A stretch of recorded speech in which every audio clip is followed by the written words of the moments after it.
Settlements are the next part of my talk. Settlements in the territories are essentially communities of Jewish Israelis who are living on Palestinian land.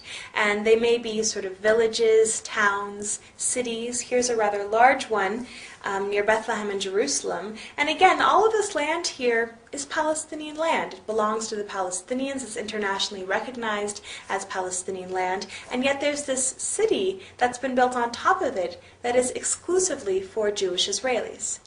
Well, what does this mean? Who gets to live in that city? Well, I could live in that city, right? Because I'm Jewish. I would just have to fill out an application. I could move there next week if I wanted to. And yet the farmers, the Palestinians that own the land that the city was built on, aren't allowed to live in it. Now, this process is nothing new. It's happened throughout history, all over the world, and there's a name for it. It's called colonization. And it's interesting that in English and in Hebrew we have this kind of benign word, settlements, whereas in many languages, like French for example, these settlements are called colonies, and that's exactly what they are. And they are illegal according to international law, which prohibits an occupying power from transferring citizens from its own territory to the occupied territory, which is exactly what Israel's doing.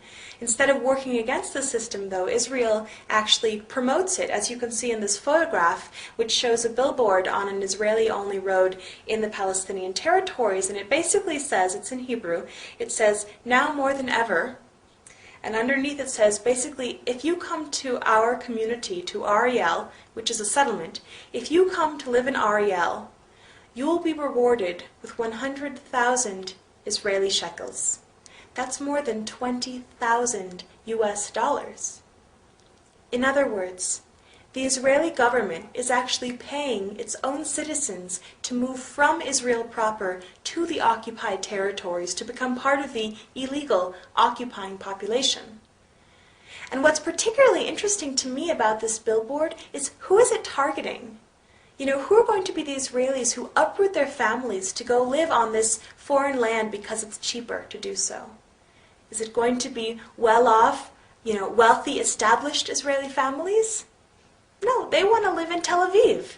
The families who end up taking advantage of these offers are going to be low-income Israelis, poor Israelis, recent immigrants from Africa, from Eastern Europe. And in fact, a lot of these settlements, Ariel included, are populated primarily by immigrants who've moved to the territories, not because they say this land is ours and nobody else's, but because they're looking for a higher standard of living. And these financial offers can be very appealing. People who take advantage of them will get nice housing, oftentimes with mortgages subsidized by the government. There are parks for their kids to play in, strip malls, swimming pools, and a place where water is so precious. A nice offer, right? Again, all of this built illegally on Palestinian land. I'd like to begin now talking about the wall before getting into imprisonment and, of course, resistance. So, the wall. This is a picture of the wall that Israel's building. That's me and a friend standing in front of it. And this is what it looks like in urban areas. It's 25-foot concrete. And oftentimes in the newspapers you'll find it's not called a wall. Instead they call it a security fence. And a lot of people really believe that this is a security means. It's to prevent terrorism. And I've talked to people who say, well, look, it's very sad to have a wall and everything, but we've been fighting for so long, and all we want is peace. And maybe if we just stick up a wall between the two sides, they'll stop fighting each other. They'll stop killing each other. Well, this is an interesting question, right? Does separation, does segregation bring peace? Also interesting is that a lot of the people that support the wall, it turns out, if you ask them, may not have ever actually seen a map of where the wall is being built. And this is really critical to understanding the intention behind and what the effects are actually going to be of this wall. So, if you were going to build a wall between your house and your neighbor's house, where would you build it? Along the property line, right? Or maybe a little bit on your territory. Well, take a look at where Israel is building this wall. In this map, you can see the border around the West Bank, and then you can see those red lines that indicate where Israel is constructing this wall. As you can see, over 80% of it doesn't even touch the green line, that border of the West Bank, but actually snakes in effect annexing all of that land on the western side onto the Israeli side. In particular, take a look at the Jerusalem area, where most of the land is being taken. And remember, of course, that Jerusalem is a holy city not only for Jewish people, but also for Muslims and for Christians. 20% of the Palestinian population is Christian. And they, along with their Muslim counterparts, are being separated from the religious center of their land, as well as the economic center of their land and the geographic center of their land.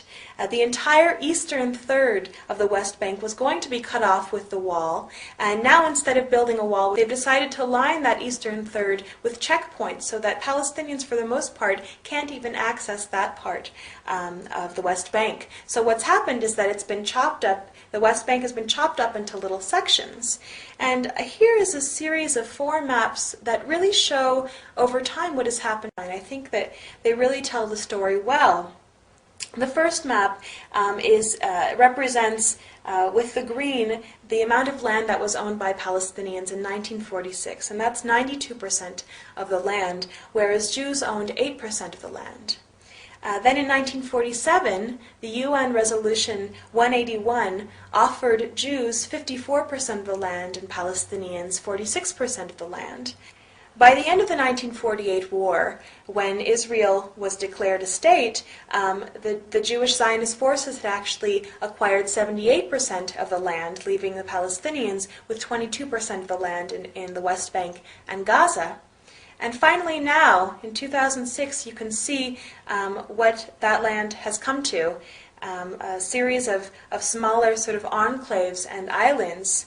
Here you can see the region that I was living in, and the way that Palestinian territory has been sort of chopped up and compartmentalized by that wall. In particular, at the top left is the city of Qalqilia, a city of more than 50,000 Palestinians that has been completely surrounded by this 25-foot concrete wall, such that its outskirts look something like this now.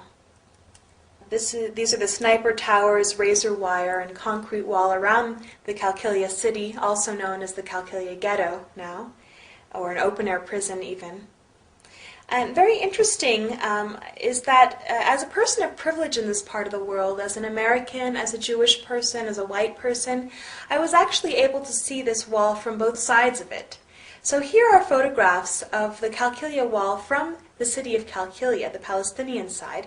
Meanwhile, the next photograph I'm going to show you is a picture of this exact same wall from the Israeli highway that passes by on the other side of it.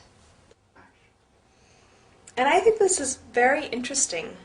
They've sort of built up on a slant up to the wall where they plant flowers in the springtime, such that it doesn't even look like a wall. And as I said before, many Israelis are much better informed about the situation than American Jews or Americans in general in this country. And yet at some point, I actually think that most Israelis probably don't even know what the wall looks like.